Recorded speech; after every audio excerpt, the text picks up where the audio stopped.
the first ever Sickle Cell Warriors podcast. Our modus operandi is quite simple. We're here to raise awareness for sickle cell anemia, one of the fastest growing genetic disorders here in the UK, along with the issues warriors have to deal with day in, day out. With me here each episode will be writer and producer Michael Shahnequa, along with award-winning sickle cell author Jenica Leah, who is also one of the UK's leading ambassadors for sickle cell awareness. Jenica's groundbreaking My Friend Jen series of children's stories are currently available on Amazon and most commercial outlets. So, Jenica, just so that everyone's clear and the viewers, the podcast listeners are clear, can you make everyone aware of where they can buy your books from and download your books from so that you can make some money? So that I can spread more awareness. And love. And love. So my children's book series is called My Friend Jen. As mentioned, you can get them from Amazon. You can also get them from other major bookstores. But I always implore people to check out our website. You can also purchase them there, which is myfriendjen.co.uk. But the great thing about that is you can find out more about, you know, My Friend Jen, the book series, and our other educational resources.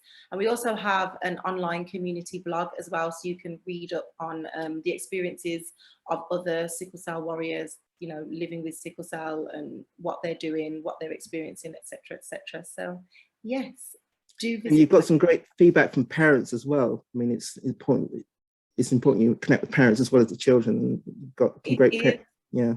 It is. The thing is with the books is that it's kind of like a two-prong approach. So the purpose behind the books is to give children, you know, with sickle cell, the confidence, so that they can understand what their condition is and feel confident to speak about it like we are today. But also for people that don't perhaps know what sickle cell is or don't know a lot about it, it really breaks it down. So it's good to kind of educate the friends of children that live with it as well. And, you know, everyone in the community. So it's great. And obviously in this week's show, it's particularly relevant and pertinent to this week's show because we're talking about paediatric care, and we're also looking at the area of the impact from a mental health awareness perspective on not just sickle cell warriors, but Indigenous communities and Indigenous people. And so obviously we've got two experts from Canada that we're going to go over these topics with. And then at the end of the discussion, we're also going to reflect on the devastating story that's ongoing story in Canada with regards to literally thousands of bodies being dug up in residential schools, underneath residential schools, because of the problems associated with our colonial past and our colonial masters. And invariably, when you get scandals like this involving Indigenous people, whether it's Canada or Native America or the Maoris in New Zealand or the Aborigines in Australia or across the Caribbean, invariably, you will see the footprints of British colonialism or French colonialism or Spanish imperial rule. It's always there, but you know, we will talk about that along with some other topics pertinent to our weekly discussions on sickle cell warriors. And like I said, we have two very, very well qualified doctors from Canada who's agreed to take part. So welcome to them, and Shahnequa will introduce them now. So to this week's guests, we have Dr. Greg Gilsher, Programme Director and MD at the Alberta Children's Hospital and Research Institute in Canada. Dr. Gilsher is clinical lead for paediatric, BMT, childhood cancer and blood disorder research programs, and has led a team of great people who have helped advance curative therapy for sickle cell disease in Calgary. Dr. Gilsher also holds leadership positions in the Sickle Cell Transplant Advocacy and Research Alliance, a non-profit organization based in the US with member institutions across North America dedicated to advancing research and education for curative therapies for SCD. Our second guest is Dr. Nell Wyman. Dr. Wyman is Deputy Chief Medical Officer at First Nations Health Authority and also happens to be Canada's first ever female Indigenous psychiatrist. Dr. Wyman has over 20 years of clinical expertise delivering psychiatric services, working in mostly urgent care settings. She's also a passionate and strong advocate for populations who have experienced systemic racism, exclusion, and who have significant barriers to accessing mental health services, including Indigenous peoples, the homeless, LGBTQA2S, and those suffering from severe concurrent mental illness and substance abuse. So welcome both of you to Sickle Cell Warriors podcast. Okay, we'll start. Yeah, welcome to you both. And again, thank you for affording us your time. I'll start with you, Dr. Gulsha. You've devoted a large chunk of your life to the area of research, bone marrow in particular. But in order for this work to bear fruition and benefit the people that you've worked so hard to improve the lives of, how important do you feel building a trust, in terms of the issue of trust and building a relationship with these sickle cell patients and more importantly, their parents? I mean, where do you start in terms of that process and that journey of getting people to align themselves with what you're trying to achieve without thinking, are we being used as guinea pigs again, or can we really trust this guy? That's a great question. Like all relationships with patients and families, we have to take time and earn that trust, whether it's to make a complex and major medical decision, as is the case for bone marrow transplantation or many other big or small medical decisions or recommendations. But when we think about our medical recommendations, really it's a partnership where we have to listen to patients and families about what is important to them, what priorities they have in their child's care, if we're talking about parents of a child with sickle cell disease, and respecting them in terms of providing them with as much information as possible to help them make shared and informed decisions. And I'm very clear with families that I don't have an agenda. I am not pushing or forcing or imposing my recommendation, but this is a shared decision. And in fact, our entire program for transplantation for sickle cell disease was based on and started with advocacy from parents. We were very uncomfortable initially offering transplant for sickle cell disease because we hadn't done it before, and we were afraid of harming these children. But we had some persistent parent advocates who we spent the time with, who clearly demonstrated a strong understanding of their child's sickle cell disease and what a transplant would involve. We had to provide some of that information for them to truly have a fully informed perspective. And so we started together. And similarly, when we moved to newer, less toxic approaches, which had been less commonly used in other places, although studied in the National Institutes of Health in the US, it was again a young woman who advocated for her best possibility of preserving her fertility. So it started with listening. Okay, and yeah, start with listening. Now, obviously, we're in an age now where we have social media and social media's agenda and this newfound suspicion of men of science and people of science.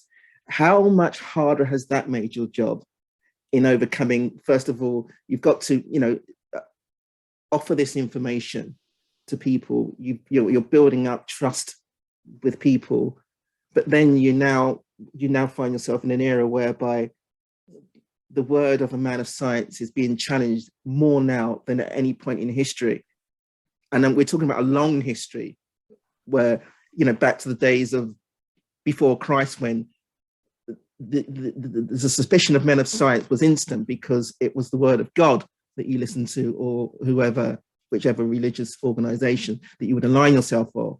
They were the primary givers of information that people would listen to. Then obviously men of science became respected. and in some cases admired and then listened to. But now we're at a point in history where these people are now being challenged for whatever reason. So how much harder has that made your job being in this time? Yeah, certainly there is more, as you've stated, more access to information, but that has also been a good thing in many ways. Families with sickle cell disease were unfortunately not being given as much information, and medical personnel were often the gatekeepers of what information they received. And in fact, some of these families, and I've referenced two of them, it's through their access to information that they respectfully came forward and asked about options that they wanted to explore for their children. Sometimes families will use access to information to verify things we may put forward as possibilities and be reassured by that. And I guess the other thing I'll say is my training as a pediatric hematologist oncologist, and I also treat children with cancer. And I can tell you, while there's a great deal of trust, we are very, it's very flattering and an honor to be trusted with the care of children with life-threatening diseases.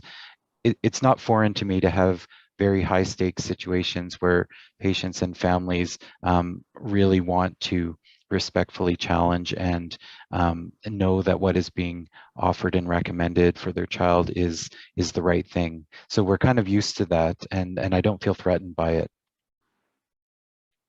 I just wanted to ask, actually, just following on from that, how do you, when it comes to kind of communicating with parents, I'm sure you will see patients that perhaps you would recommend that the treatment that you offer would be beneficial in terms of reducing the amount of crisis, the amount of pain and things that they're in. But what happens, or what do you do when perhaps it would be beneficial for the patient? Obviously it's pediatric care, so they're a child, and then you have to express this to parents that may perhaps have a difference of opinion to you, or may want to have more of a holistic approach? Usually, then we embark upon a series of conversations. There's, while we often spend during a consult 1.5 to even 2 hours discussing things, that's one point in time is definitely not enough. Even with that amount of time, it is not. It is not enough for them to process the information and to make a decision. So, which is in line with principles of consent anyhow, that it is a process, is not one point in time discussion. The best I can do is express what I think might be best for their child, but of course they are the ones who get to speak for their child with the final voice.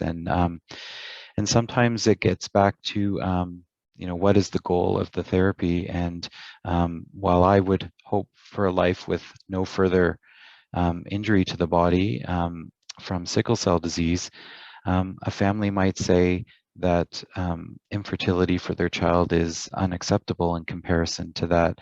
Those are values that I can't impose on someone else. So in the end, they of course they get to decide for their child. I can give perspective from my lens, but we also have research and literature to support this dilemma. When parents think about bone marrow transplantation for leukemia, they say, well, you're telling me I have a choice, but life hasn't really given me a choice. My child will either die from their relapsed leukemia, or they have a bone marrow transplant, which may or may not be curative, may be life-threatening, or end their life through the procedure itself as well.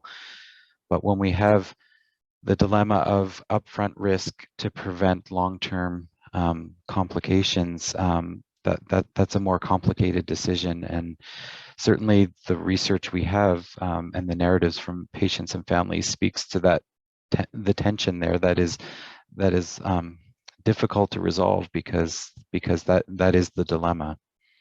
And have you ever been faced in situations where parents may want to, I'm not sure what your criteria is for perhaps, bone marrow surgeries when it comes to patients with sickle cell, but do you ever have situations where families might come to you because they've done an excessive amount of research, because obviously Google is at everyone's fingertips, to the point where their child may not perhaps be in as bad a situation where you would say recommend it to them, but out of fear of the research that they've done, they actually then want to push for the surgery even more. Is there a contrast between that in terms of how you approach those situations too?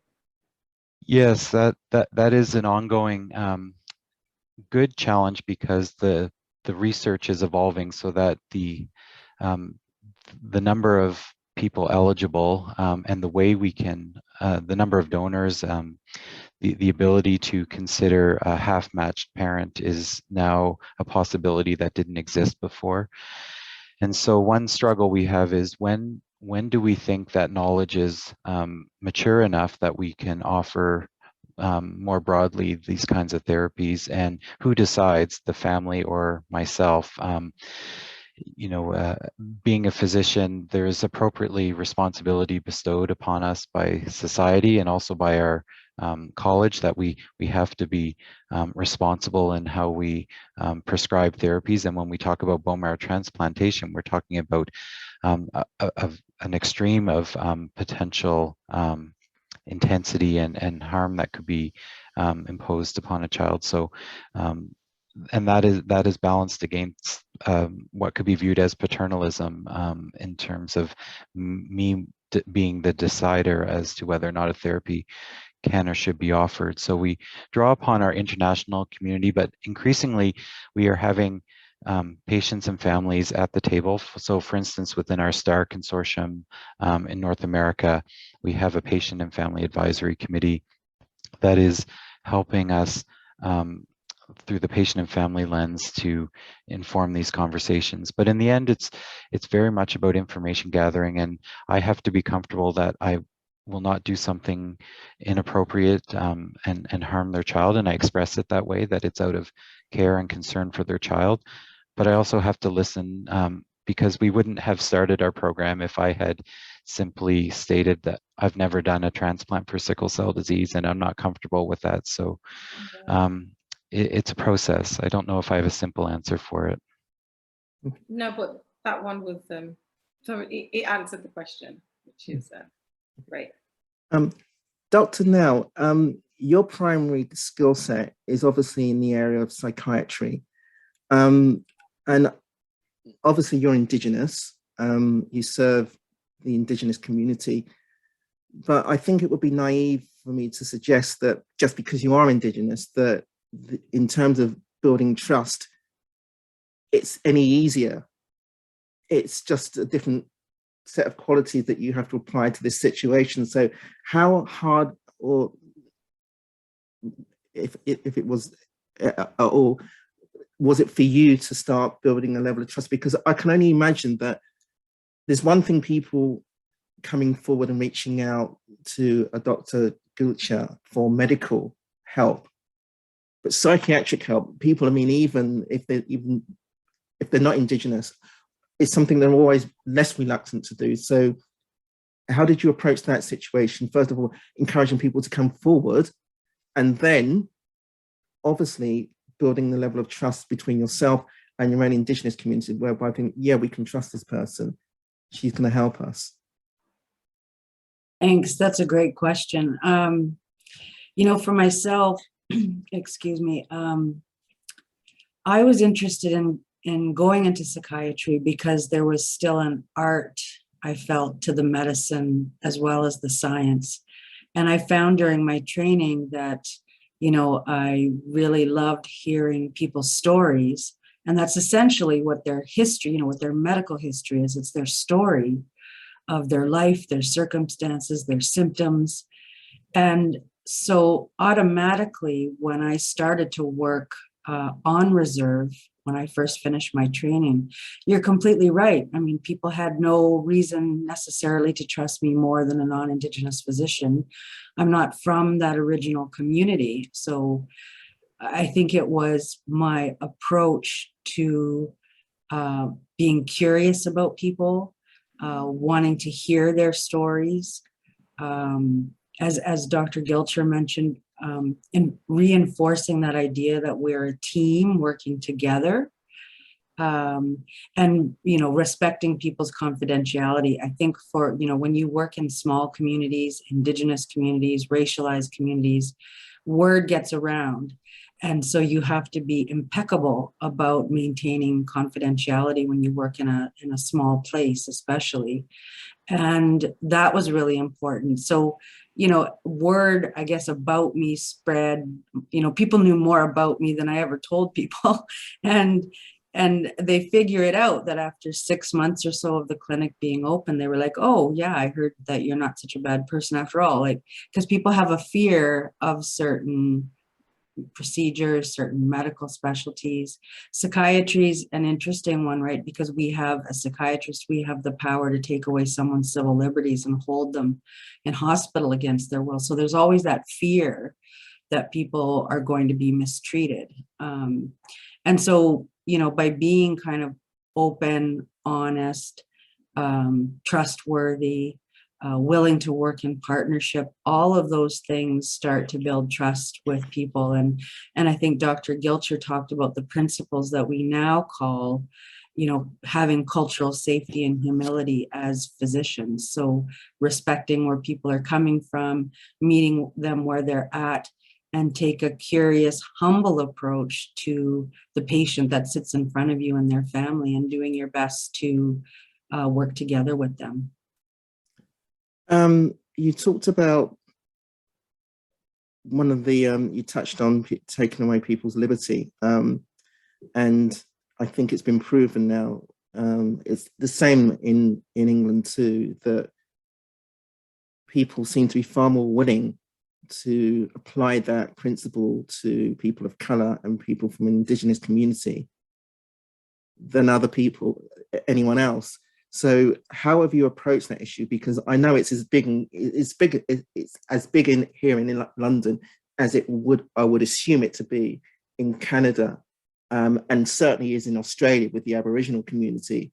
That, okay, well, the easiest thing to do is just lock them up. That, you know, they without understanding their problems and their needs that are different, and that the needs that, you know, associate with their way of life is different from people that are associated with the middle class way of life, whether it be in Australia or Canada or the United Kingdom. So, you know, the statistics don't lie. More Indigenous people have been put away under that, under the premise of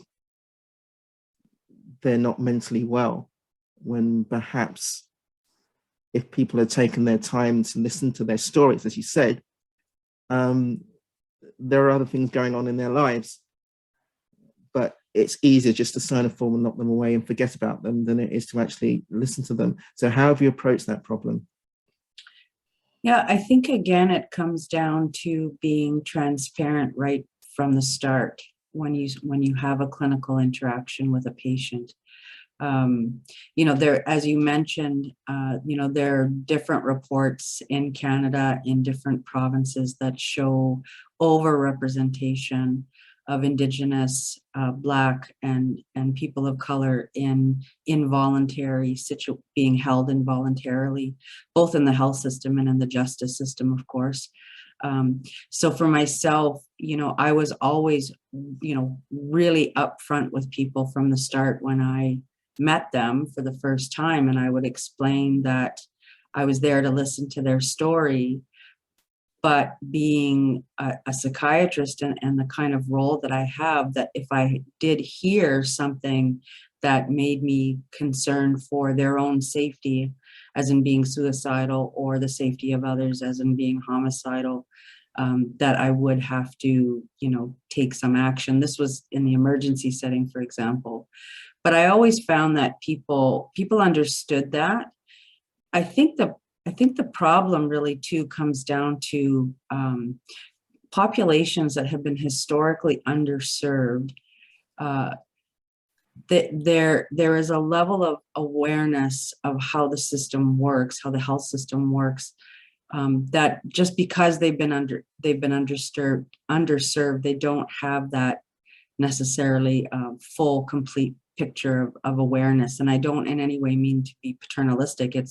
It's kind of a travesty that populations remain so underserved. And so if people's knowledge of the health system increases, then they can understand how things work. So I always found, I can say it over and over again, honesty and straightforwardness for me was the best policy. Like, I would say to people right from the start, and maybe it was part of my training where I went to medical school, we were taught that we didn't have to be perfect.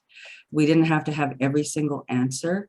If you didn't know the answer to a patient's question, you would just say, I honestly don't know that, and I'm going to look it up, or I'm going to look at this resource and I'll share it with you.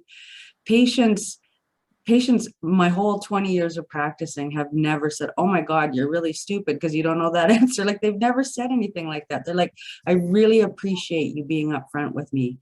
And that builds trust because you show, a little bit of vulnerability or just humanness, that, you're trying your best to do your best job for them and work with them. And that goes a long way to building trust too. So all of that to say, I think, people understand the role. When they're in crisis, of course, there are times where people do need to be held involuntarily for short periods of time. But, it's that relationship building where when a certificate, for example, runs out after 72 hours, if you have a good relationship with that person and they realize that you're doing what you can to be helpful to them, then they're often willing to stay in hospital if they need to. But we really don't try to keep people longer than they have to be there. Just on that note, what you touched on there at the end, about when patients are in crisis, do you feel like, because your kind of specialty is in, it focuses on, understanding a patient's mental health and things like that, do you think that gives you a almost like a better rapport with patients? Because I as someone that lives with sickle cell, have always thought that sometimes we can say things that can be taken the wrong way because somebody doesn't understand the condition of what we're actually going through. Whereas yourself having that experience, do you find that do you get on along better with some patients than they do with other, doctors and things like that? Have you noticed that difference? Maybe to a certain extent, because I think, when you train in psychiatry, you become very skilled, for example, at being able to pay attention to nonverbal cues, verbal cues. And like I said, there's that storytelling aspect that, for myself as an Indigenous person, I believe that we have an oral history. So it sort of lends itself to me as a psychiatrist. But I think, it comes down to, again, really having that rapport and that trust that we've all been talking about this morning. Psychiatry, like I said, is interesting because we can, for example, do some investigations, like people can have CT scans or MRIs or whatever, but, you don't get a printout of how depressed someone is or how anxious someone is. You have to rely entirely on your ability to build that relationship with the patient and their family. If there's family involved, they're not going to tell you how they're really feeling if they don't trust you, right? And so that takes a real skill, I think. And to be honest, I believe part of it comes down to sort of a physician's natural abilities of, having intuition, knowing when to talk, knowing when to listen. I was just saying yesterday that, some of my best encounters that I can remember are people who initially came into the office for an assessment, and the first 5 minutes they were doing, either playing on their phone and not even being present, being angry with me for no good reason, or being silent. And that first 5 minutes, like as a physician, you're sitting there thinking, oh my God, like, why did you bother coming if you didn't want to participate, and I'm thinking, I need to get rid of this person because they're just kind of wasting my time. But if I just sit with that, if I just wait and wait in that discomfort. Honestly, every single time someone has sort of come around and then started telling me what's really going on with them. And I think that's the way that sometimes people, Indigenous people, Black people, people of color, they've had terrible experiences in the health system. And so they're in some ways either consciously or unconsciously testing you. You know what I mean? Are you going to be kind to me, or are you going to be rude to me? And I think if, you know, there's that pressure, if you don't come around in the first 2 minutes and say what's really going on with you, then the patient can walk away and say, yeah, you know what, they didn't really care about me. They're not really interested in me. So I wait that out. I learned how to do that. And inevitably people will come forward and say, they might not acknowledge what we just went through at the beginning of the interview, but they'll say, I really appreciated you taking the time for me today. And I think that's something, you know, Dr. Gilcher and I probably agree that, you know, the medical system, at least the way that it's set up in Canada, sometimes does not allow in many cases for that time to actually build that relationship with the patient. And that's something I think we need to think about, different models of offering care and services. Yeah, okay, that's exactly what I was going to ask Dr. Gilcher, actually. Where are you at your, you know, from your perspective in terms of the level of psychiatric care that's given to your patients pre-op and post-op? Is that an area that needs to be looked at? We can definitely do better. We have a great nurse clinician for our comprehensive sickle cell clinic that meets with the young people on their own and screens for mental health issues. And we can make referrals to our psychology team and psychiatry colleagues, depending on whose help we think we need. Across the board, we need more mental health resources. And for young people, we're seeing, certainly through the pandemic, even more strain on mental health resources. And we even see within our own program, most bone marrow transplant programs are combined with hematology and oncology and transplantation. That's the way we're trained and the natural way that many programs are administered. And with that, and I think this is true across Canada and in many parts of the world, there is a disproportionate emphasis on the cancer side. And so we see patients with sickle cell, which is clearly a disease that people can live well with, but one that can really impact their physical and mental quality of life, where they may not, even within the same medical program, receive the same access to resources that should be there for patients with any diagnosis needing care by those teams. So we could do better with resources, and also how we prioritize and not viewing any group of patients as more or less deserving of those services. Okay. Dr. Now, when you were talking about in terms of your work with the patient, building up a level of trust and stuff like that, very often in mental health cases, you can have a patient with a set of problems, but even when those problems are addressed, you've still got the patient's family, that side of the situation to deal with as well, because there's no point getting a patient to a point where you think, yeah, this he's responding, if the infrastructure around him is not right. So how then do you have to apply what you know to that without going?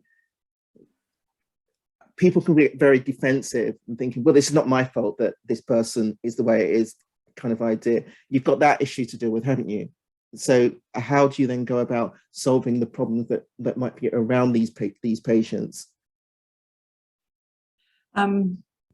So I think part of what we're talking about here is, you know, there's different words for it, but what we call patient-centered care, client-centered care. And that's really, you know, paying attention to the patient and their environment. And that includes their family, for example.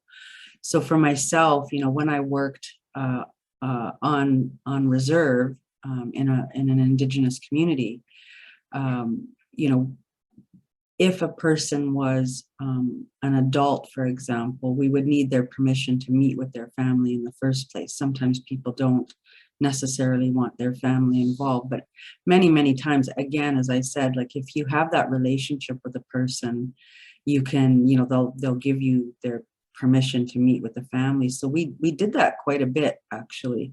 And this was a relatively small community of about 10,000 people in a rural setting. So a lot of the time, sometimes we would go and do home visits and visit with the patient and their family in their living room, for example. Or they would come to the clinic.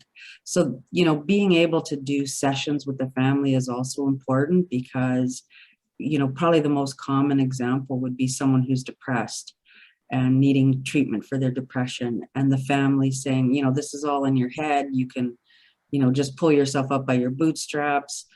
You can get over this yourself. You don't need medication. Those types of things can come up. So it's important to be able to meet with the family if that's a factor that in the patient's treatment or something that they want. And I think the other aspect to this is, and it's probably similar for Dr. Gilcher and his work, is being able to work on a multidisciplinary team. So having other health professionals who are gifted in that way too, and working with families. So, you know, I had the absolute honor of working with 4 Indigenous psychiatric nurses, a social worker, and a primary prevention worker who did a lot of work in the community, just increasing the community's knowledge about mental health, mental wellness, mental illness, and promoting mental wellness, for example, in the schools, and doing work with families about when you're a small child, how do you cope with if one of your parents has a mental illness, that kind of work. So, you know, it's a very broad sort of response to the question, but part of it has to do with, you know, being able to have the resources to work with patients and their families, and having that, having the person be willing to allow you access to talk to the family. That's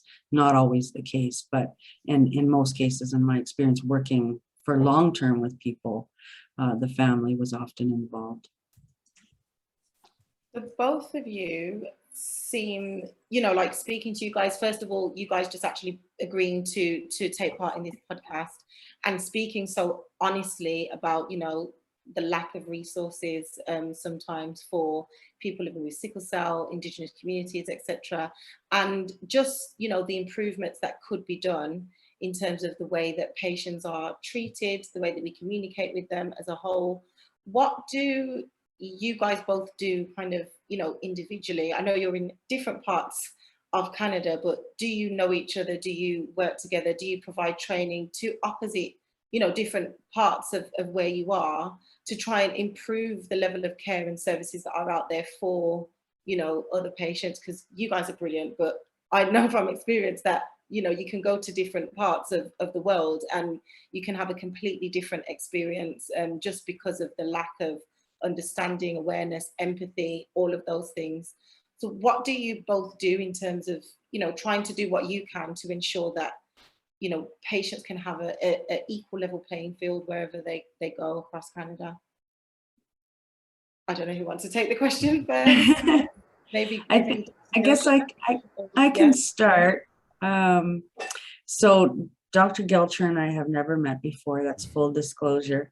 I think part of that reason is, you know, we work in different provinces in the country, and we also practice different specialties, and sometimes circles can be small and sort of, you know, people within people's medical specialty. But I think the positive side of that is, you know, these types of changes and changes to practice, how doctors practice, sounds like it's happening, you know, across the country in different ways and in different specialties. So that's always encouraging to hear. For myself, the last 4 years, I have switched from psychiatry to working in public health at First Nations Health Authority. And so some of the work that I do is in anti-racism and trying to improve the cultural safety of British Columbia's healthcare system. And two things that we're doing are, we are actually the first province in Canada to develop a cultural safety and humility standard. So this is a partnership between First Nations Health Authority and the Health Standards Organization. And that standard will be open initially to all health organizations to use in terms of using it as a guideline for how to increase the cultural safety of their organization, small or large, including hospitals, including small clinics. But eventually we hope that it will provide the foundation for accreditation, which is the accountability piece. So if hospitals, for example, aren't meeting the criteria as laid out in the standard, or they'll be judged against the criteria in the standard, that will form part of their accreditation, and whether or not they receive high marks, or they're known as a service that isn't as culturally safe. The other thing that we're doing here in British Columbia is there's been a report called In Plain Sight, which was published about a year ago, that demonstrated that racism is widespread in BC's healthcare system. And in response to that, the Minister of Health of our province formed a task team of about 30 people, broken down into smaller working groups. And one of the working groups I'm co-chairing is the complaints working group. So we're looking at how we know, for example, that First Nations people in British Columbia do not make complaints against physicians in very high numbers at all. And I would probably not be wrong to say that, all BIPOC people, Black, Indigenous people of color, are in that same situation. And so what we want is to create a safer, more accessible system for people to provide feedback, and see on the other end, if something really egregious has taken place, that the sort of discipline matches the extent of the complaint. And that's been an issue too. So it's a whole other conversation, but there's a lot happening in British Columbia and probably across the country, because the standard we're developing, there's talks that it will become a national standard. So all of that to say that, I think we are taking anti-racism, discrimination, poor behavior very seriously, and really hoping that this is the time that we'll be able to move these things forward. I guess some things I can add is I'll start by thanking you for your kind words, but of acknowledging both to myself and to others that I am by no means perfect, but willing and wanting to do better.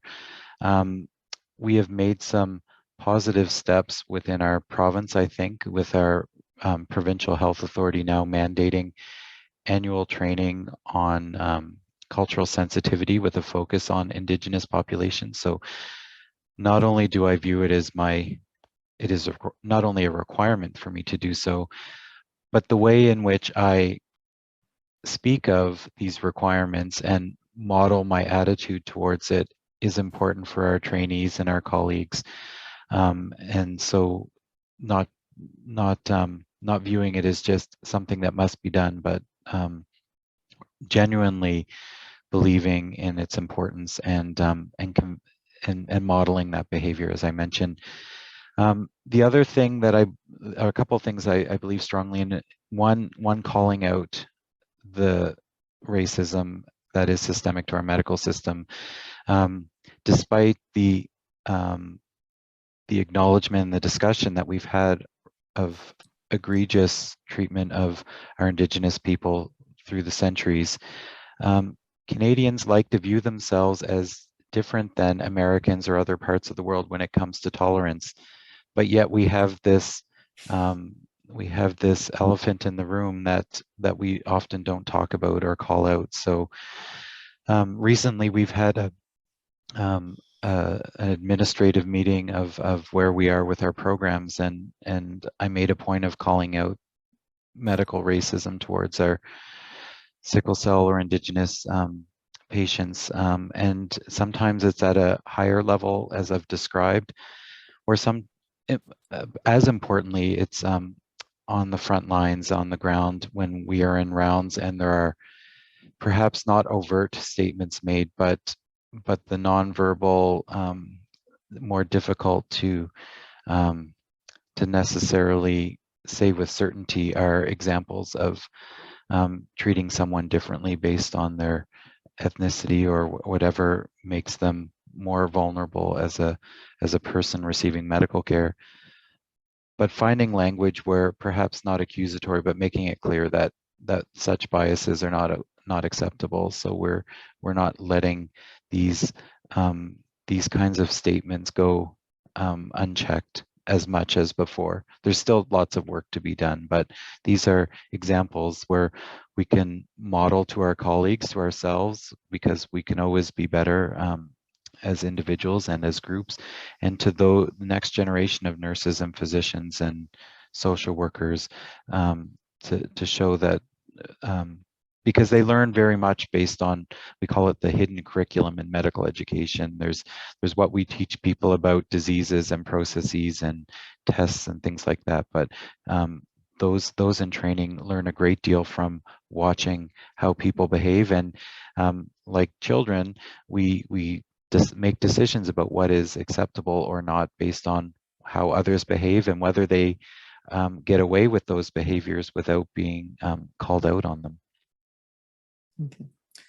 Well, speaking of cultural sensitivity, it brings me to the last, most painful topic that we're going to talk about today, which I primarily will direct at Dr. Wyman.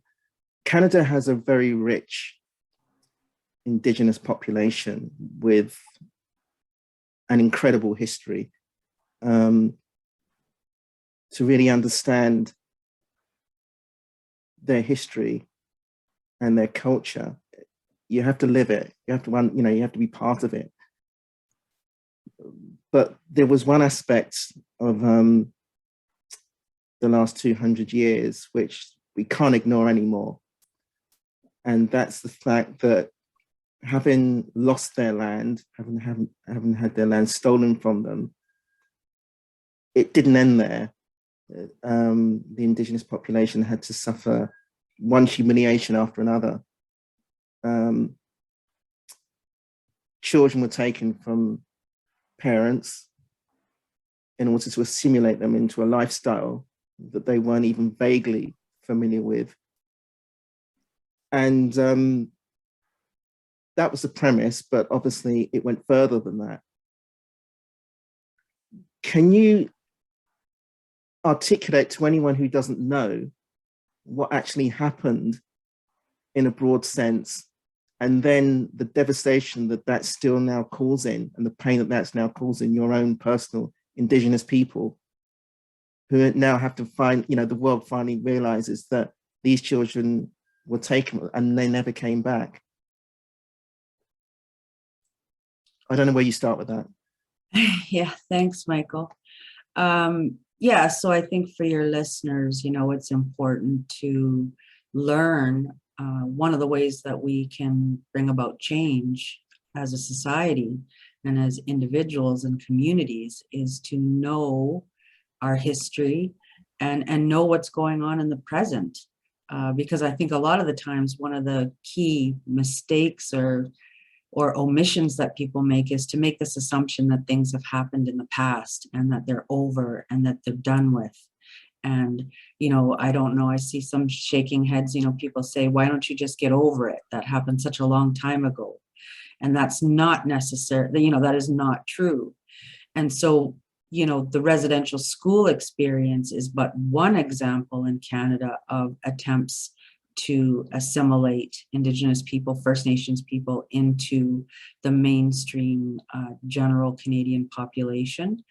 And, the part of the premise behind the schools was, the adults were found, First Nations adults were found to be unchangeable. We were stuck in our so-called savage ways. And so the best way to do this would be to start with the children because they were still malleable and easily influenced. So if it became mandated for children to attend these residential schools, then, they had to suffer all kinds of changes, but also abuses. So for example, not being able to speak their language, being punished if they did, not being able to participate in ceremonies or any of their traditions, having their hair cut.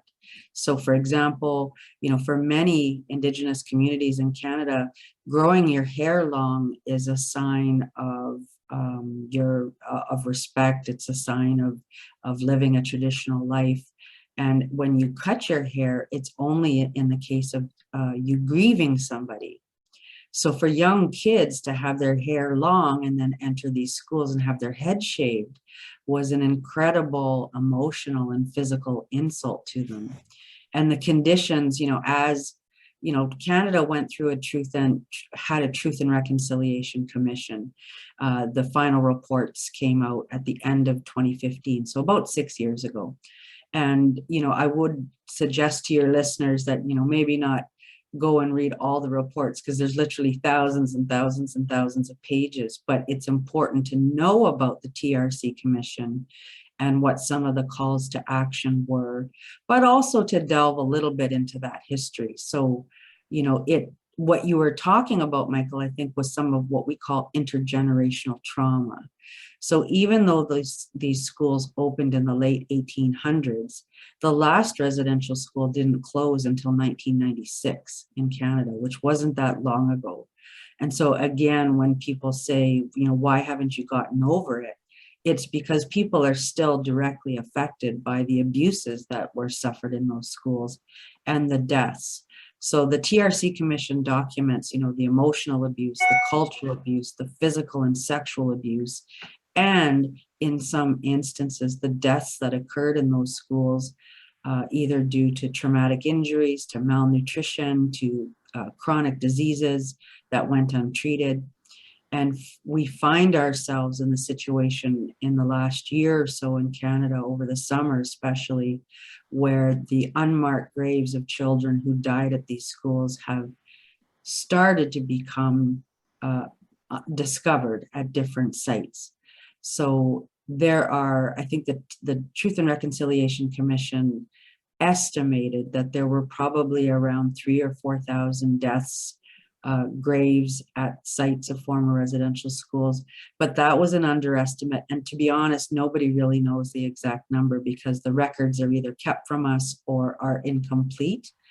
But that process is still ongoing. And for those of us living now in the present, you know, it still is pretty hard in this country to find somebody who is First Nations, for example, and doesn't have a relative who went to residential school or know of someone who went to residential school.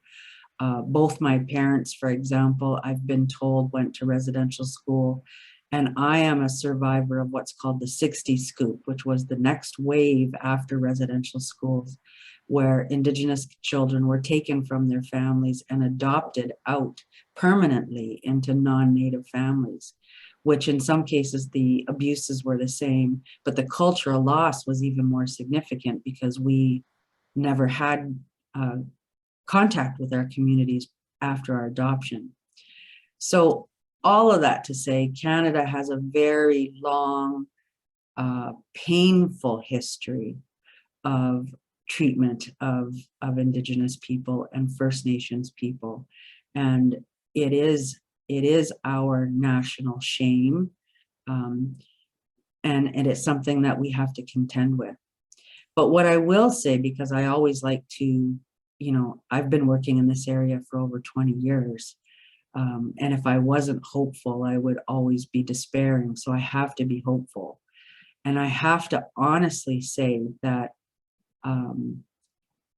since over a year ago, since the murder of George Floyd in the United States, and there was a very well publicized death of an Indigenous woman in a hospital, Joyce Echaquan, in the province of Quebec, that ignited a dialogue about race and racism in this country that has been sustained. You know, typically these incidents happen, they're talked about for a while, social media, you know, covers it extensively, and then it just peters out or it dies out. That hasn't been the case nowadays. And the conversation is still going, and we are working at changes. In fact, you know, one of the organizations that I'm involved in, I'm the president of the Indigenous Physicians Association, and we have partnered with the Black Physicians of Canada to ensure that practitioners of color are heard in our profession.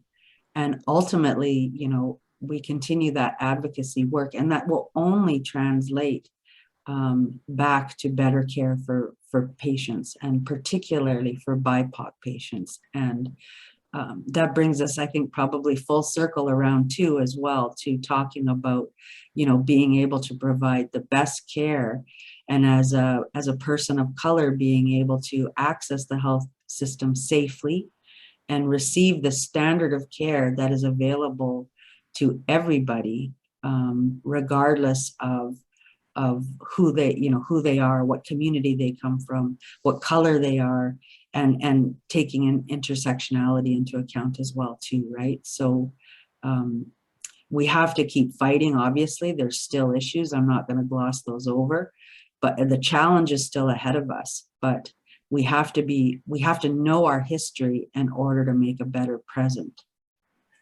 Do you feel that are they going to be offered reparations, the Indigenous people, for this? Yeah, for the resident, actually, the Truth and Reconciliation Commission came out of part of a settlement agreement with the residential school survivors. And as well, there has been a 60 scoop settlement agreement here in Canada. And now we're in the process of, there's a settlement agreement involving Indigenous people who attended day schools and Indian hospitals, for example. So those agreements are being made, but, you know, I'll tell you, as a 60 scoop survivor, the most, you know, that I would qualify for would be $25,000. So if you think of my, you know, 18 years in a foster care or adoption situation, that amounts to about $1,000 plus, you know, $1,200 per year that I spent living away from my family, my community, having my identity taken away from me, my cultural right to my background. It's a pittance, right? So you have to, it still puts the responsibility on us to be responsible for our own healing. And the one good thing I can say is, you know, people are resilient, although people are tired of being called resilient. But we have, you know, we're still here. And I think those are probably the three most powerful words that I hear being said to myself, and that I say to other people, that despite everything we have gone through historically and in contemporary times in this country, we are still here. We have voices, and we fully intend to express our voices now and going forward into the future. Okay, well, we started this conversation talking about trust, and I have to say, as two doctors, I would trust you implicitly if you were my doctors on any subject, because I think the work you do is absolutely incredible. So thank you for affording us your time, because I know your time is precious. And it's been a real education for us. And thank you for taking part in the Sickle Cell Warriors podcast. Thanks very much for your time. Thank you. Thank you very much. Thanks for having us. Thank you. When the podcast comes out, which is going to be around February, March time, we will obviously send you the links and stuff like that, where you can view it, whether it's Instagram or Spotify or something like that. And I hopefully more people will listen to it, and we can carry on spreading the word, both for Indigenous people and people suffering from sickle cell. And Dr. Gilsha, thank you for giving us your time, 2 weeks running and 3 interviews, because we're also doing a documentary as well. We're filming a documentary.